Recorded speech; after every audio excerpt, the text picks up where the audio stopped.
Episode 251. We are going to have to go after work in a completely different manner with a new attitude, and we need to know how to measure the business a lot more effectively. And we were never businessmen. And that takes an admission of a fact that a lot of people are afraid to say. But let's face it, I was a technician. I was raised by a technician. He was raised by a technician. We think about the business in terms of how a technician wants to work on a car.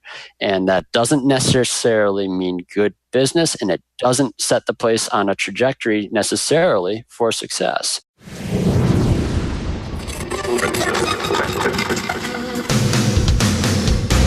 Welcome, aftermarketers, to Remarkable Results Radio.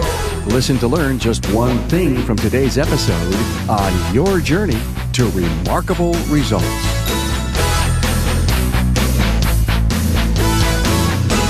Welcome, aftermarketers throughout North America and around the world. I'm with third-generation millennial Craig ONeill from ONeills Transmission Service in Grand Rapids, Michigan. Carm Capriato here, your host, and I am so glad you are here listening to aftermarket professionals and getting your personal education through the power of storytelling. Yes, I'm helping you achieve your remarkable results. This episode is presented by Federal Mogul Motor Parts. They are the reason you enjoy these great aftermarket interviews. When you need innovation and quality, you need Federal Mogul Motor Parts. Brands like Moog, Felpro, Wagner Brake, Anco, Champion, Sealed Power, FP Diesel, and more. They're the parts techs trust. Find out more at fmmotorparts.com. And thank you for your support of these brands. It is a great feeling to see the podcast audience grow, and I want to thank you. As you listen to hundreds of aftermarket professionals tell their story, in essence, they're paying it forward so the entire industry benefits. And you've been so instrumental in sharing with your industry peers and friends my web link and my social pages. In our pure altruistic form, we together are helping the entire industry through this portal of wisdom transfer, and I want to thank you for helping get the word out. Do you remember the story of why I built my own smartphone app? Well, it was last year at Apex when I heard from so many in attendance that they did not have iTunes or Google Play on their phones and that they weren't sure they ever would. Now, those were mostly the baby boomers, and even though the show is on over 8 podcast apps, it really is easier to have an app that is directly dedicated to only one source. So the Remarkable Results Radio app was born. Find it at your iOS or Android app store. It's free, and every episode is at your fingertips. Now, if you're an early adopter, please update your app. It just keeps getting better. Hey, I'd like to welcome new Facebook friends of the podcast, ASA Houston Chapter, Andre Busco and Tyler Flight, and new LinkedIn connections, Webb Price, Keenan Collins, and Jason Molly. Are you socially in touch with Remarkable Results Radio? And if not, find every social link at remarkableresults.biz/social. Now, meet Craig ONeill. I met Craig in Detroit at the ASA Connected Cars event in May 2017. I had Craig on the show. His first appearance on the podcast was in an Academy forum on the Connected Cars event. It's Academy number 18. And now, here he is with me in a one-on-one interview. By the way, the show notes for this interview with Craig ONeill is at remarkableresults.biz/E251. As the third generation of the ONeill family business, Craig was so kind to share where the business is headed with some important changes. The transmission-only business has cycled itself into working on all repairs, not just transmissions. The business has hired a business consultant, is implementing DVI, has a very strong apprentice program, and is finally billing for diagnostic work. Craig shares the stories behind these key talking points. Now, here's the interview with Craig ONeill. Hey, nice to be with Craig ONeill from ONeills Transmission Service in Grand Rapids, Michigan. Hey, Craig. Hey, Carm. Great to see you again. Hey, same here. Thanks for being on one of our academies on the ASA Connected Cars thing. I met you in Detroit. It was great to meet you. Yeah, I had a great time there too, and met some great people. And for the most part, you know, I've really enjoyed being able to talk to my clients about our time there too. And they're very impressed with the fact that the industry as a whole is even looking at the connected cars so early. They kind of look at it as one of those things, you know, wow, no, I didn't realize you guys would be doing that. You know, seems like some manufacturers would be dealing with right now. You just said something very, very important. I remember doing an interview with Rick White, and he mentions that we need to bring more insights on the industry, on technology to our customers, and you're actually filling that role. So what's hot going on in the shop right now? You got some apprentice thing going? We do, and that is definitely taking the bulk of our energy at the moment. We created an opportunity for inexperienced apprentices to come and join our team. And we did this specifically because we realized that the solution to the technician shortage that everybody's faced with right now, we're not going to find the solution. We have to create it. And I'm working very closely with a few other key people. I talked with Ray Fisher from ASA many times about this topic. Just last night, actually, I was touring the MTech facility at Grand Rapids Community College, talked with Chad Laudenstein, the head of the automotive technology department there. Brought my apprentices with me and their prospective students now for that facility as well. I mean, they help us fast track their education, make them not so much, an apprentice can be overhead. Oh, wait a minute. Time out. I love what you just said. You've got some apprentices, but you want to engage them with the automotive technology program? Absolutely. I was on the job training. That's how I came into this industry. My family business, this is what we do. But on the job training is something that actually takes quite a long time. And when you don't come into the industry as these apprentices are with a foundation of knowledge at all, you need a way to build that foundation much more quickly than on-the-job training is going to be able to do. And that's where hopefully the community college route will come in. And I think with their beautiful facility there, I think it'll be a great place to have them learn. And the reason you're doing this is because your apprentices have no experience. Am I right? Right. We wanted apprentices with experience. We looked, but I didn't make that a disqualifier for people that had a strong enough interest. Some of the characteristics that would make them potentially become successful despite the lack of experience. One of those key characteristics, and this is where I would point to conversations that I've enjoyed with Ray Fisher's counsel, is he had taught me a really key piece of advice. When you're hiring, he says, hire for initiative. And that's what I was looking for. In the interview I had with these young men, I had 15 replies to the advertisement for the position. All those responses came so sudden. I was busy with just responding to apprentice applications for a good segment of my time for several days and a couple of weeks that I let that period run. And I had to whittle that down. I found about 4 people that were really potentially qualified to make it. You want to take an apprentice on that's going to have some trajectory for success.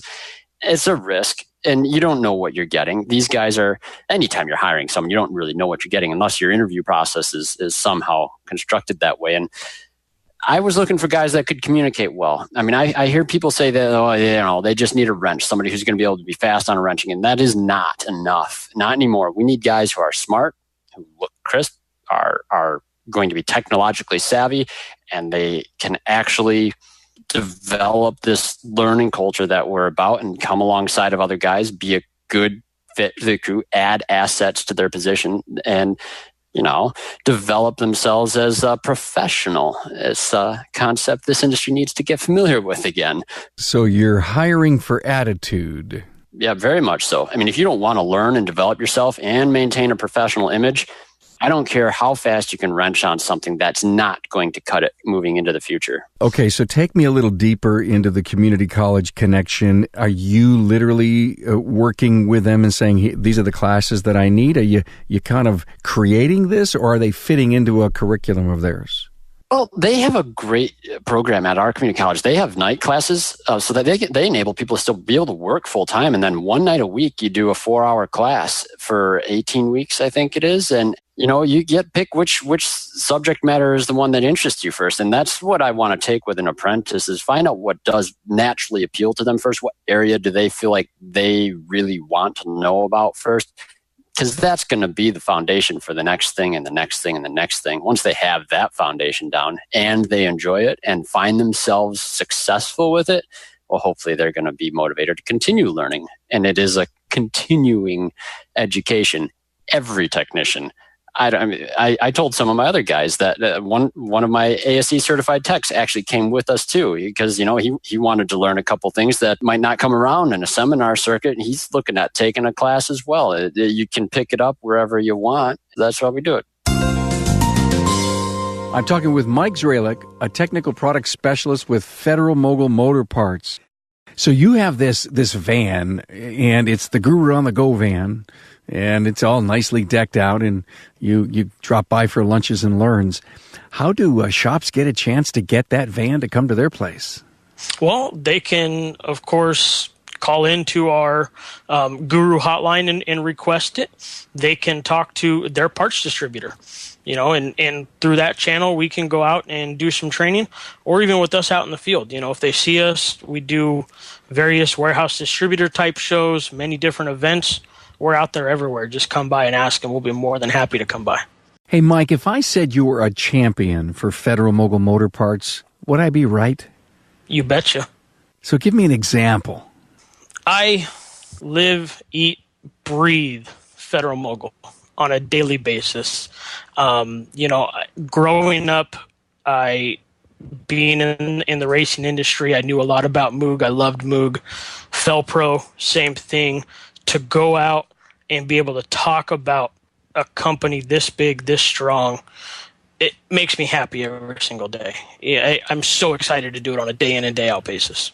What are technicians saying after you're done with your presentation? When can you come back? They want more day in and day out. They want more, and you have more to give. You've got so many key product lines in the industry. Oh, we have a ton of product lines and a ton of training that's available, with those product lines and on a technical side too. How dazzled are the techs to see that compression-loaded ball joint with the pre-installed integral dust boot? They come unglued. They are so excited about that because less frustrations. They've been dealing with issues in the field of damaging that boot during installation, and it makes it so much easier to put in. And it's a beautiful piece. Federal Mogul Motor Parts' Garage Gurus is your go-to source for the vehicle training, technology, and answers you need to keep your next job on track. On-site, online, or on demand, the Gurus are here to help keep your business and your career on the road to success. Visit fmgarageguru.com. What else is going on at the shop? The shop has undergone quite a few changes over these past several years. We're a transmission specialist, but we are also so much more. And in all but name, we've maintained our name, ONeills Transmission Service Incorporated. Okay, family business. How many years? It was founded in 1960 by my grandfather. It's 57 years. Yeah, it's a long haul for any business. I don't care what industry you're in. And the thing is our business has stayed very, very much the same for most of this time. All through the late 90s, early 2000s, we were pretty much all transmissions, only transmissions, and we only did Ford, GM, and Chrysler. And you know what, Carmen? We were busy. We were very busy all day long. I remember my favorite Christmas was, it must have been late 90s. We had every single hoist in the shop filled with a Dodge Grand Caravan with an A604 transmission needing overhaul. And yeah, that was a Merry Christmas season. Thank you, Chrysler. Oh, yeah. So you're third generation. And you're really looking, I guess, at a metamorphosis for the business. You've got to move into general repair, and I believe you have. Yes, we have. Over the last 10 years, we've been gradually adding more and more of our abilities to the drivability diagnosis. We're using oscilloscopes for all sorts of things. A lot of the transmission diagnosis traditionally was quite simple because it was pattern failures, consistently the same problem. After another, one after another. You would have a 4L60E come in with a reverse reaction sun gear shell. You knew that if it didn't have second, fourth, and reverse, that shell is bad, and you know exactly how to approach it. You've got a canned job on your screen, and away you go. But are you doing that kind of work today? I mean, are you actually bench rebuilding, or are you buying reman units? It is still some bench rebuilding, but it is becoming increasingly difficult to be competitive with the mass rebuilt units that are out there now. It used to be we were saving people $2,000 just by overhauling a transmission the way we do it. Now, sometimes we're $500-$800 more than what it would take to replace it in order to build it right, in-house, custom. So that's changed. And our business model has to go with that too, because now we can't plan on those pattern failures, just stock ourselves for a few of the common transmission models and expect to have that inventory work for us like it used to. The 604, you had a model year run on that transmission that used to be in those Caravans. It was like 1989 all the way up until 2006. They ran that transmission. That's a long haul. You do not see that sort of long track history on a transmission model nowadays. They're changing transmission models every few model years, it feels like. They're trying to meet those EPA requirements to get the fuel economy to what they need. So they're consistently adding now the 6-speed transmissions, which have some pretty interesting pattern failures right now, but they're not keeping them there long. Now we're going to be moving into 9, 12-speed transmissions and all that sort. And they do this so rapidly, you'll never have that same transmission for long enough to about have what that I'm going to have consistent pattern like you used to the next 10 years. Your next company 15 years, is next 20 ONeill's years. Transmissions And, Service. you see what's coming How down have with the you automated gone about vehicles, with the marketing driver assist yourself systems. There as general are so repair? many technological We had one improvements unique coming advantage so that a lot of other rapidly now. facilities don't have. I don't is think it's even we've got fair a to say radio show anybody on knows Saturday what their mornings. business This is going to look like in there's 10 a years. Radio radio station Wood 1300. My grandfather started doing that. He'd be happy to tell you how long it was. I can't remember exactly. It's been over a decade. He's since retired from the show. My brother, Sean ONeill, is actually doing that on Saturday mornings still. And of course, radio commercials as well on the same station. It's a really, really well recognized in town. So it's a great way to tell the world that you're doing General Automotive. Yeah. Yep. It's been a call-in show as it is. And so people are used to calling in and talking to us, and they really like the familiarity that they've developed. And you're developing relationships with people long before they're ever your customer. And it isn't one of those shows where it says, hey, take it to us. We're actually on there with another one of our friends, professional shop for Berg's Automotive. Al Schwiegendorf does the show with Sean now. And they're just down the street from us, another general repair facility. And technically, I suppose we are competitors. However, it is a professional competition where we share a lot of the same clients, and it works out well. And since you're developing relationships with the whole audience, you're not just sending it to one of those two shops. You're building the industry's reputation as a whole, and people see that. They do obviously recognize that. Well, here's what a professional group of shops looks like. Great attitude, co-opetition, work with your competitors, all ships rise. Wonderful. Glad to hear that. Okay, so you're third generation, a millennial, actually. What are you bringing as third gen millennial to the business? Here's the thing. Dad and Grandpa have been at it with the business model not changing for so long. They're used to a certain way of doing things, and they don't really necessarily want to change it, and they don't see the need to, because they're faced with, my grandpa is retired, my dad wants to be. Here I am, I'm 34. I'm thinking, well, shoot, I've probably got to work 40 years before I can retire, this generation, right? And no, wait a minute. No, that's because of the boomer that your dad is thinking.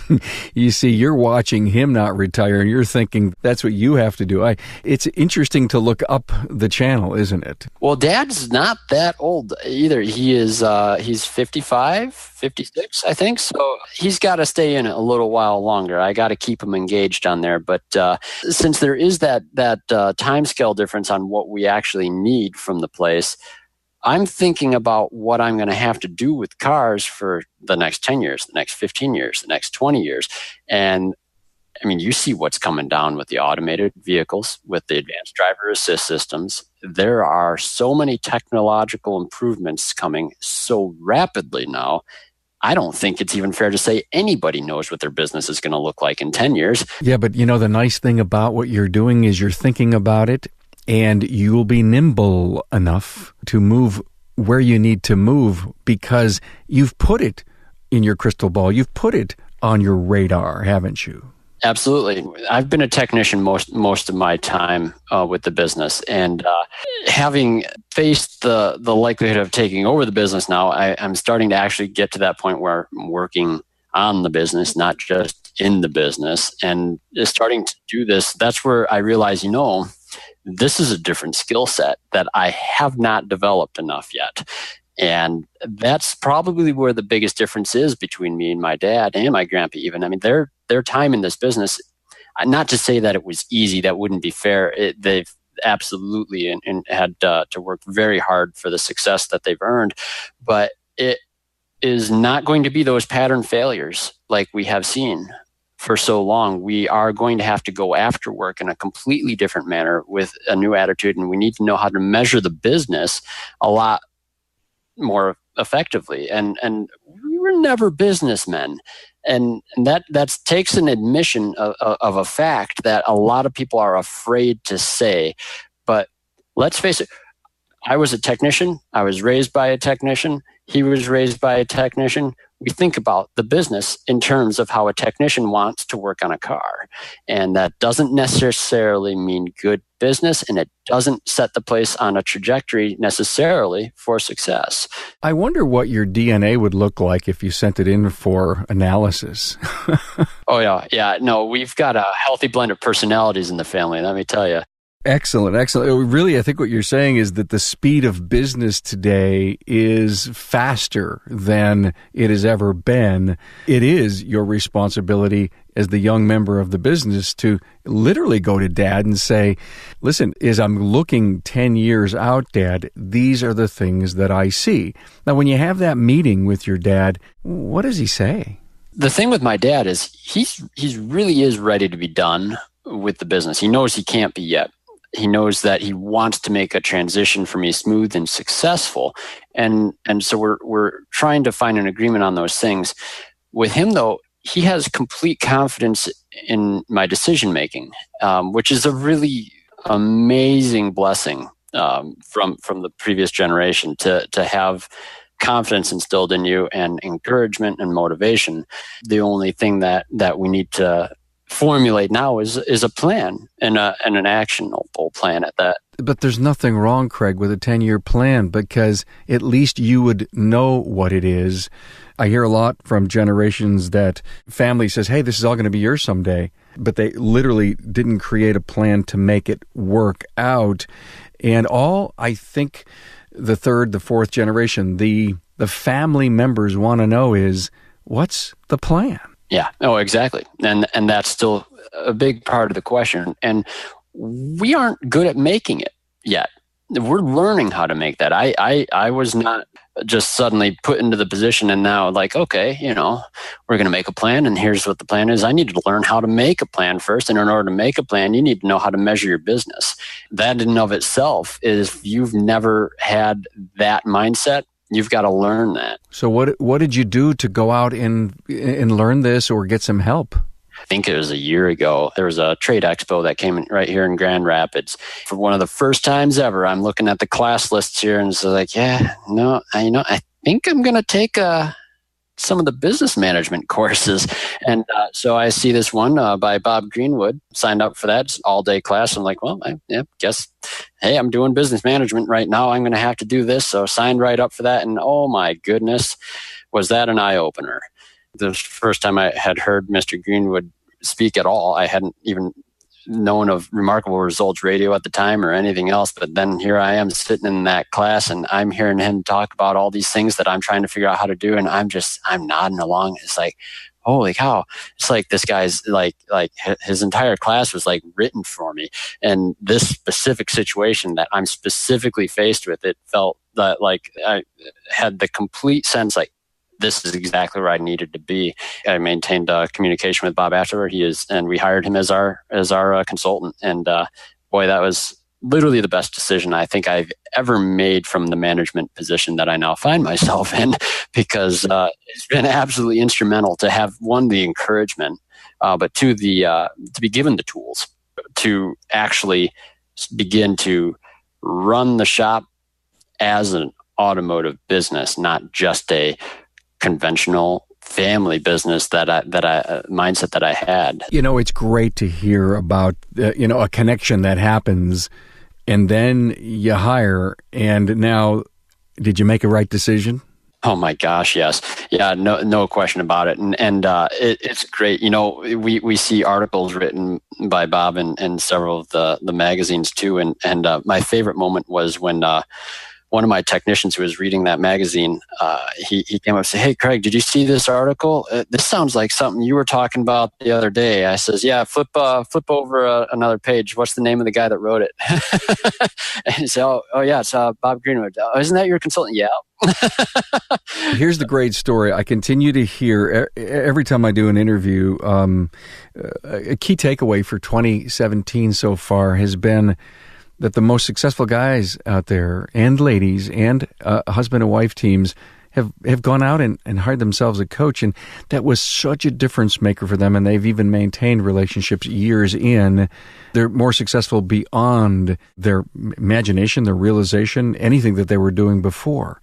You're confirming that, and it's great to hear. So not only are you in a transformative business model and you're thinking about the future and you've got apprentices going on and you've got a new business coach and you're worrying about a succession plan, you're also implementing DVI. Yes, that's right. Yeah, we implemented that. We've been trying to do it on and off. We keep touch and go on it for so long. We've had enough structural changes in the last few years to make some of these transitions difficult. And now what we've done, we started using auto vitals. We are about 2.5 weeks into this now. And I'm today, we're doing this interview, and I had mentioned to you that my service advisor has been sick for 3 days, and it's a real stress. But it's almost a blessing in some regards because there I am sitting at the front desk, right, again, full responsibility for everything coming in the door while I'm trying to implement this system. And wow, this is exactly the system that I wanted 15 years ago when I was sitting in that same chair. And the things that it's doing, I'm sending these reports and these things to these clients, and the feedback I have gotten already just from sending a courtesy inspection at that, just a simple one that went right to their email and text, and they've got the pictures and the technician notes with it. They're saying that I'm spending like 5-10 minutes on the phone. They're just raving about how neat it is that I've taken these pictures of all these things, and that this is no, and they're like explaining that, no, now I know what you mean when I see this. A picture is worth so much. Carm, I don't ever want to sell services without a picture ever again. What I hear you saying, and that I've heard often, is it's called bragging rights. Your client who's at work takes his smartphone and he shows it to his colleagues and say, "Does your shop do this?" Yeah. Well, and I've had a client already do that, and they've already said, I'm going to, my coworker or my friend, they're going to give you a call too. They need to have this done too. It's like, oh, amazing. It was not an easy sell for my technicians though. Let me tell you, what do they want to do? They want to work efficiently. They want to make the business money, and they understand that much, but they had to be convinced that this is something that's going to add to that. I'll tell you, that was a motivator in my apprentices joining me too. I took 2 apprentices, not because I necessarily wanted to, but because I knew I was going to be implementing this program. And one of the young men that was really persistent, that wanted the job, and we hired him because he followed up and he was very professional about his follow-up. I thought, you know what? He's going to help me roll this program out. He's doing it. I can give him the most vague assignments, like, make sure they're getting their tablet signed in and do this and that. 19-year-old kid now. I've heard our technicians go up to him and say, hey, Matt, I'm trying to do this with the tablet. What do you do this? And he says, okay, so what you need to do is this and this and this and that and that. And that's amazing. And my hands are clean of having to be the facilitator on every single component of it. It's my most satisfactory moment of delegation I think I've yet experienced. How smart. I've been asking everybody that I've been interviewing lately if they're doing DVI, and it's on the profile that we talk about. And I can't remember when it was, maybe today, yesterday, someone said, Carm, when you interview somebody in 5 years and you won't ever ask that question because it will be old hat by then. Everybody will have to have it. It may depend on now which one that you're implementing, because each of them will have their own really unique features. So does this really mean that you're going to become paperless? I hope so. We have papers flying around all the time, and sometimes it's still easier to write a quick note for yourself primarily on a piece of paper, or somebody can't quite grab the tablet or see the message. But that's a habit thing. We're used to seeing that sort of thing. And there's so many internal features to these tablets and the manager's screen. We have a dual monitor setup. It's got a nice swing arm there, so you can show the customers things and whatnot. But you got to get in that habit of looking at the notes when that chime comes in on your screen and develop new processes. Here's a new system, but you still have to have the processes to support it. They always say it's about 3 weeks to form a new habit and a very short amount of time to break it. Yeah, we haven't been 3 weeks yet, so hopefully the habit will begin maybe next week, yeah? Good for you, good for you. So, we always talk technician shortage. It looks like you're doing something about it. We absolutely are trying to do that. The only problem is when it comes to the transmission segment of things, I don't see any relief for that as a transmission specialist. And this is the big part of why we are driving slowly away from that transmission specialty. I don't know anybody that's actually started out as a young technician that wants to get into rebuilding transmissions at all.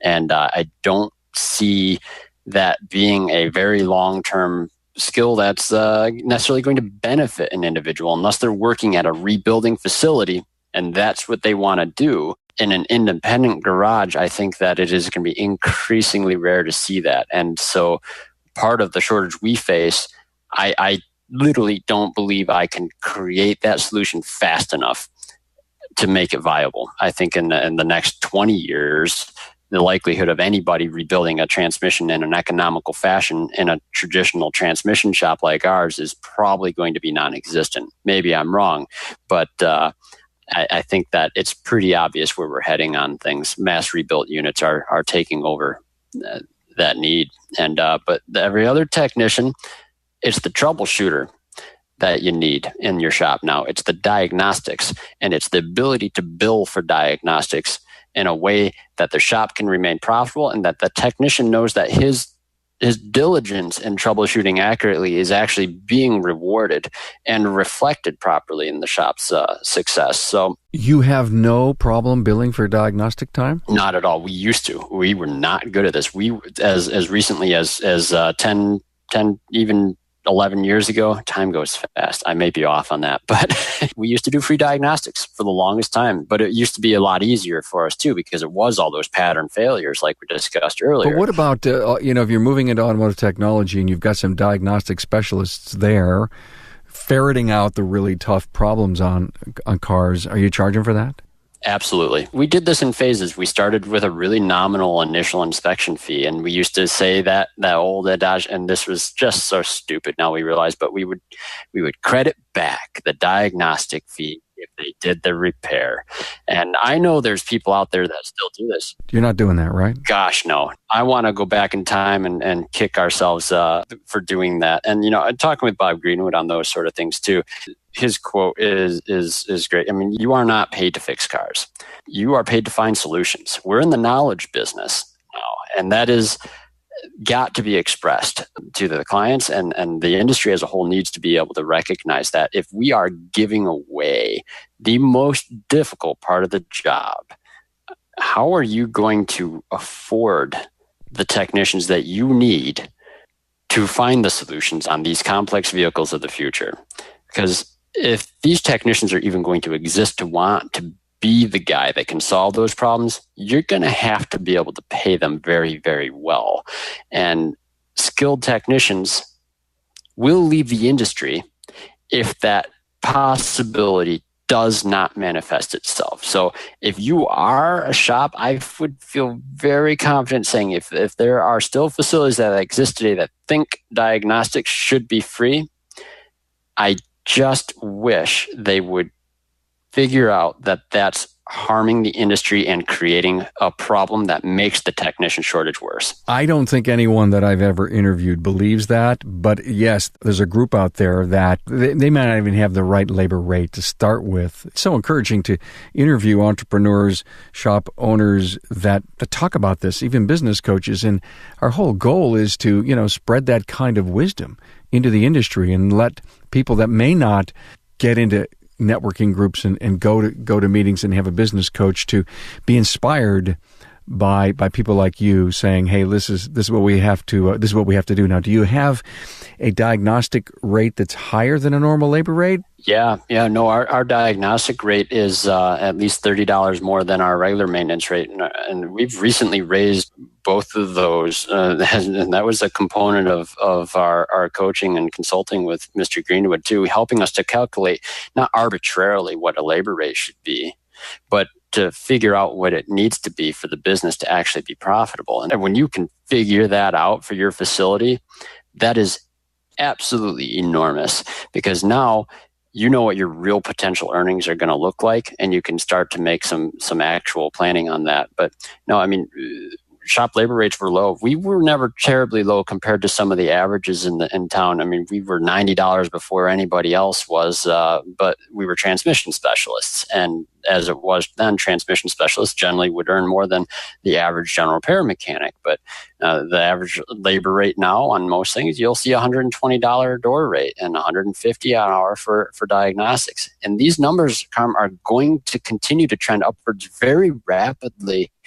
as the industry is faced with increased expenses. I mean, health insurance benefits and all these sort of things. If you're going to attract talent to our industry, all shops need to be able to put themselves on this plane. The pay of our technicians needs to get where it needs to be based on the education that they have, the tools they need to buy.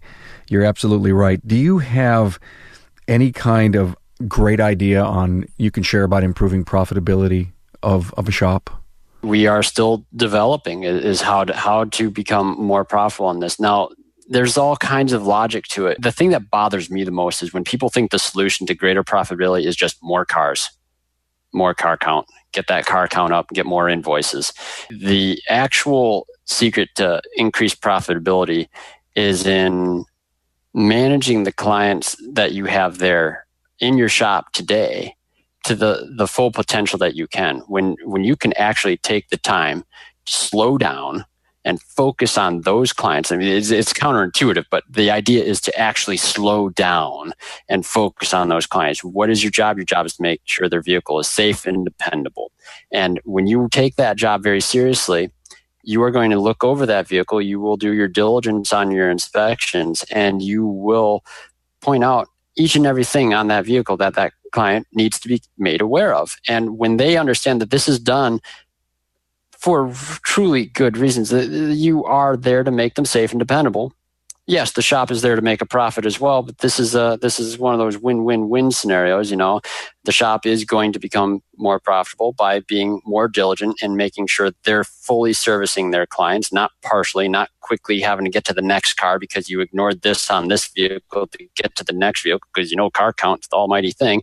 And then you let things fall through the cracks, the shop gets too busy, and things will fall apart. So DVI is going to help, isn't it? Oh, it already, I'm seeing it this week more than any week I've done it, just as a part of being at both ends in the front office and the back office, and yeah, I can see this is exactly where we need to go. And finally, my technicians are seeing it too. We relayed some of the comments from the customers to the technicians, that how much they appreciate that diligence of that inspection. And they now see okay, no, that's really great that we're seeing the feedback, that we've seen additional work actually approved as a result of this picture that you spent the time to take. That's huge. Craig, where are you getting your big ideas? The nice thing is that we are not alone. No shop is an island. and for so much time, we network. And that's where the best ideas come from. And my brother, Sean, has been a really great proponent for this too. Several of our just most appreciated connections have come through his work with several other main diagnosticians. We became associated with Ryan Koeman, who I know has been a guest on the program many times. And we get to beta test seminars with him and his guys over at Tolman's Automotive in Allendale. We get to do that a couple times a year, beta tests and seminars for him. It's a really unique thing. And you get to, when you meet all these other professionals all the time, you meet the right kind of people. that are facing the same challenges you do, and that they are finding solutions as well. And you talk and you get ideas, and these are kind of the circles that you get them from. So they don't just come out of thin air. They come from trade journals. They come from those conversations with colleagues and other professionals. That's where it's at. And anybody who isn't doing those things or doesn't afford themselves the time to do it, they're missing out on something that they really need to try to be able to focus on. What's the most unexpected thing you've learned along the way? I think the most unexpected thing has been the degree to which other people can be counted on. I have not always been good at delegating things and letting other people do a task that I am used to doing myself. I can be probably a micromanager very easily if I let myself, and not because I don't trust people necessarily, but because I have a very specific way that I very carefully have developed over years on how I like to do a specific procedure. And when other people aren't doing it the way I would like to see it done, I'd rather jump in and do it myself. When you actually do patiently wait and watch and see and enable people to become your right hand, they will defy all expectations. And that's where, like, one of our main technician right now, Elliot Dubé, he's an ASE Master Certified Tech now.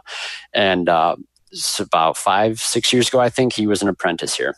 I have just been consistently amazed at what happens now. I've seen it, what happens from an apprentice stage to a professional technician that I count on daily for the most complex diagnostics that the shop sees. To see that process now beginning just at another starting point with new apprentices.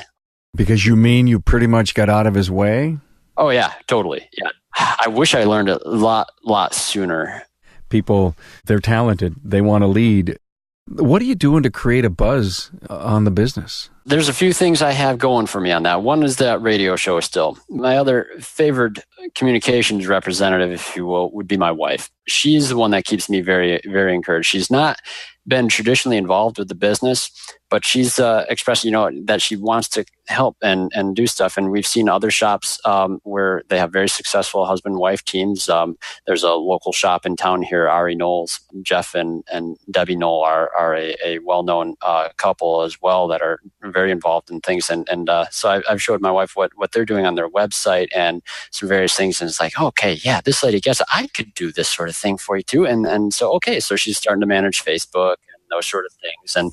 And she's certainly the softer side of me as it is. So it's nice to know that she's there to do that.